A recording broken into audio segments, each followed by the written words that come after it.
Friends, alpana રસોડામાં તમારું સ્વાગત છે। આજે આપણે બનાવવાના છે પતરવેલિયાના પાન જે આવે છે એના ભજીયા, જે વરસાદની ઋતુમાં ખાવાની ખૂબ મજા આવે છે। આપણને વરસાદ આવતો હોય ત્યારે ગરમ ગરમ ખાવાનું મન થાય તો આ ઇઝીલી બની જાય છે। અને એની સાથે આપણે બનાવશું ચટણીની કઢી, જે ખૂબ જ સરસ અને ટેસ્ટી લાગે છે। તો ચાલો રેસીપી જોઈએ। તમે મારી ચેનલને સબસ્ક્રાઇબ કરજો, લાઈક કરજો અને શેર કરજો।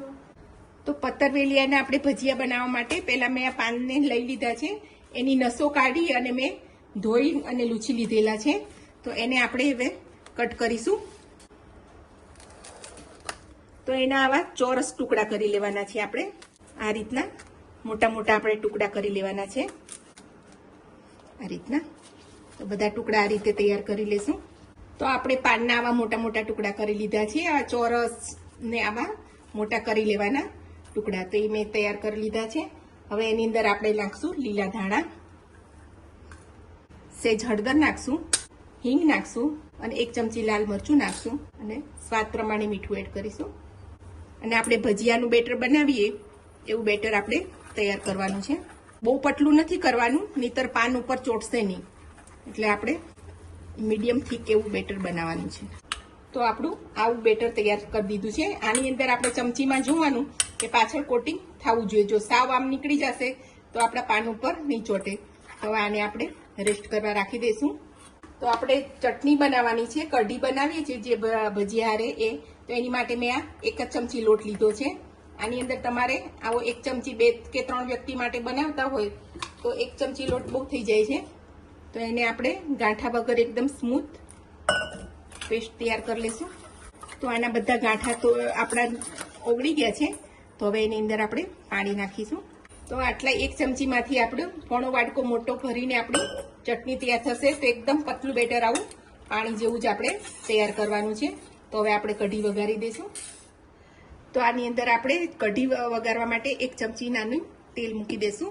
તેલ ગરમ થઈ ગયું છે તો નાની 1 ચમચી આપણે રાઈ નાખી દઈશું, હિંગ નાખી દઈશું, આ લીલા મરચાં નાખી દેવાના છે અને આપણે આ જે બનાવ્યું ચણાના લોટનું પાણી એ આપણે રેડી દેવાનું છે। આની અંદર મોટી 2 ચમચી જેવી મેં ખાંડ લીધી છે એ નાખી દઈશું, સહેજ હળદર નાખશું અને આ નાની 1 ચમચી મીઠું નાખશું। ચટણીની કઢી જ્યારે બનાવીએ છીએ ત્યારે એમાં આપણે દહીં નથી એડ કરતા, જો તમારે છેલ્લા એડ કરવું હોય તો તમે એડ કરી શકો છો। અને આ અડધી ચમચી આ લીંબુનો રસ નાખું છું। તમારે વધારે પ્રમાણમાં બનાવવાની હોય ને તમારે લીંબુના ફૂલ નાખો તો પણ આમાં સારી લાગે છે। તો આને આપણે એકદમ ઉકાળી લેશું। તો આપણી 3 થી 4 મિનિટ થઈ ગઈ છે અને આપણી કઢી એકદમ ઉકળી ગઈ છે। તો એની અંદર આપણે થોડા લીલા ધાણા નાખી દઈશું। તો આપણી ચટણીની કઢી તૈયાર છે।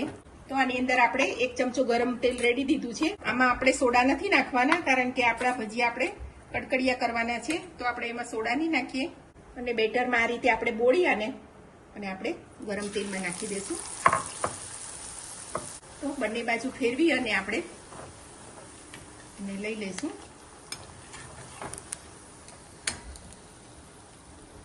તો ચોમાસાની ઋતુમાં આવા ભજીયા ખાવાની ખૂબ મજા આવે છે। તો પતરવેલિયાના પાનના ભજીયા અને કઢી આપણા તૈયાર થઈ ગયા છે। આ ખૂબ જ ટેસ્ટી લાગે છે અને ખાવાની ખૂબ મજા પડે છે। તો આ રેસીપી તમે જરૂરથી બનાવજો। મારી ચેનલને સબસ્ક્રાઇબ કરજો, લાઈક કરજો અને શેર કરજો।